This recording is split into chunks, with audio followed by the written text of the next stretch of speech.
Magandang araw, ako po si Attorney Ali Lorraine V. Manrique mula sa Departamento ng Hustisya, Office for Alternative Dispute Resolution. At ito po ang KP Express.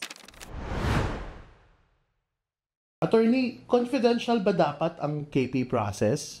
Ayon sa Republic Act 7160 o ang Local Government Code, pati na rin ang Katarungang Pambarangay Implementing Rules and Regulations, itinuturing natin ang mga kaso sa ilalim ng Katarungang Pambarangay na public in nature, meaning ito ay bukas sa publiko. Pero sinasabi rin sa batas na ito at sa IRR na kung i-request ng mga partido or nakikita ng punong barangay or ng lupon chairman na sa reason ng privacy, decency, and public morals, maaari nilang gawing private ang mga kaso. Kaya lang, nung nagkaroon ng provision sa Republic Act 9285 or Alternative Dispute Resolution Act of 2004 na dapat daw i-treat ang mediation proceedings as confidential, ini-encourage natin ang mga kasamahan natin sa barangay na tuwing may kaso sa barangay kahit na public in nature, ituring pa rin or irespeto pa rin ang confidentiality nature ng mediation proceeding.